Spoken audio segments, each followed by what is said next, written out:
그 다음에 이 세 가지인데 이 세 가지는 조금 특별해요. 왜냐면은 올라가기도 하고 내려가기도 해요. 식욕과 체중 당연히 비례하겠죠. 식욕이 늘어나다 보면 많이 먹다 보면 체중이 늘어나고 식욕이 줄다 보면 안 먹다 보면 체중이 줄어들고 우울증일 때는 어떻게 될까요? 뭐 그대로입니다. 둘 다 돼요. 식욕이 떨어져서 밥을 좀 안 먹게 되면서 체중이 쭉쭉 빠져요. 보통 한 달에 한 2, 3kg 이상씩 빠집니다.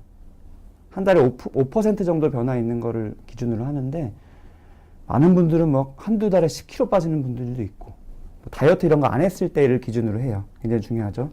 진단 기준에도 나와요. 식이요법을 안 하는데 체중 감량이 된다. 체중이 증가가 한다. 또 청소년이나 어린아이 같은 경우에는 점점 자라는 상황이니까 그런 기대되는 만큼 갑자기 안 자란다. 이 기울기가 줄어든다. 이렇게 볼 수도 있고.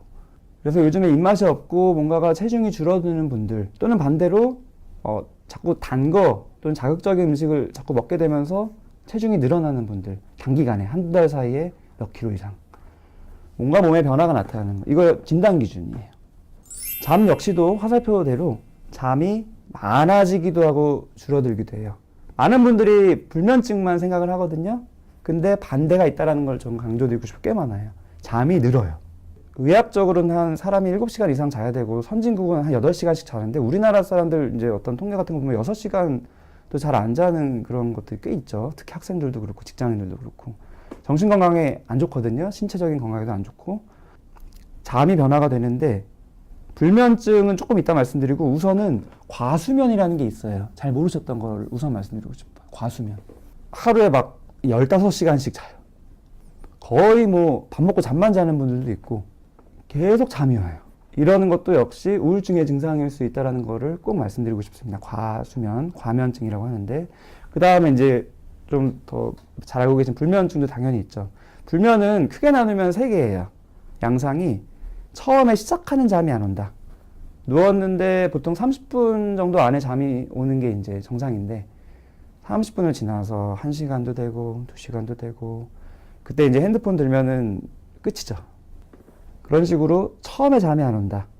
그 다음에 잠이 중간에 깬다. 한 2-3시간 자다가 중간에 깬다.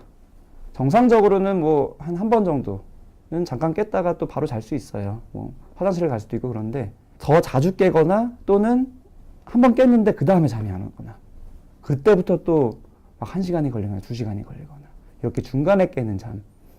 그 다음에 세 번째로는 아침에 내가 일어날 시간이 있는데 그 시간보다 훨씬 빨리 깨져요.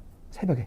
내가 원래 한 7시, 8시쯤 일어난다 치면은 5시, 6시, 심지어 4시 이런 식으로 빨리 깨져요. 그게 내가 일부러 부지런해지려고 깨지는 게 아니라 잠이 깨고 그때부터는 잠이 안 오고 불면증이라는 게 이렇게 종류가 있고 그런 양상에 맞춰서 또 약도 다 다르고 이런 식으로 치료를 합니다. 그 다음에 이 세 번째 정신운동이라는 게 조금은 생소하실 거예요. 이걸 좀 자세히 말씀드릴게요. 이거 역시도 늘어났다가 줄어들었다가 하는데 사실 늘어나는 거는 아니고 흥분하는 건데 표현을 제가 이렇게 했어요. 우선 감소하는 거 먼저 말씀드릴게요. 정신적인 운동 에너지가 있습니다. 정신적인 운동 에너지가 뭐가 있을까요? 생각하는 거. 속도가 너무 느려져요. 생각의 속도가. 당연히 생각의 속도가 느려지기 때문에 책을 봐도 평상시에는 뭐 1시간에 볼 걸 막 2-3시간이 걸려도 안 보여요. 공부도 잘 안 됩니다. 앉아만 있고. 당연히 직장에서도 일이 안 됩니다. 업무 처리가 안 돼요. 생각이 느려져서. 아까 제가 말이 느려졌다고 말씀드렸잖아요. 단순히 이 말하는 행위만 느려진 게 아니라 그 이면에 말을 하기 위해서는 머릿속에서 생각이 먼저 있어야지 그걸 말로 하는 건데 생각 자체가 느려져요. 그래서 말도 느려지고 생각도 느려지고 실제로 몸의 움직임도 느려져요. 걸음걸이도 느려지고 행동도 느려지고 움직임도 적어지고 잘 안 하게 되고 에너지가 다 떨어지는 거예요. 그 다음에 반대로 이제 흥분되는 상태가 있습니다. 우선은 이 얘기 드리기 전에 우울증과 반대인 조증, 오늘은 조증을 다루는 건 아니지만 조증 얘기를 잠깐 드리면 조증은 반대예요. 이 정신운동 에너지가 확 올라가요. 그래서 말이 빨라져요. 왜냐하면 말만 빨라지는 게 아니라 생각이 빨라져요. 확 여러 가지 생각이 막 들고 책을 봐도 집중이 너무 잘 되고 아이디어도 막 번뜩번뜩 떠오르고 생각이 막 돌아갑니다. 이게 되게 좋을 것 같죠. 그래서 오히려 경조증 있는 분들이 치료를 잘 안 받아요. 왜냐면 좋으니까.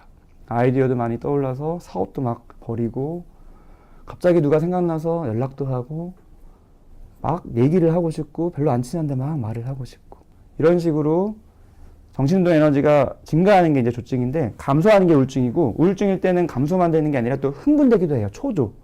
자꾸 이렇게 가만히 있지 못하고 자꾸 왔다 갔다 합니다. 그런 경험 해보셨을 거예요. 내가 너무 스트레스 받고 우울하고 이럴 때 집에서 자꾸 빙빙 노는 거예요. 빙빙 돌아요. 이쪽 끝에서 갔다가 저쪽 끝에 갔다가 왜 그런지는 모르겠는데 내 몸이 자꾸 움직여요. 그거는 정신운동 에너지가 초조하다라는 거예요. 초조하고 긴장되고 좌불안석이라고 하기도 하고 이제 그런 건데 손도 막 움직이고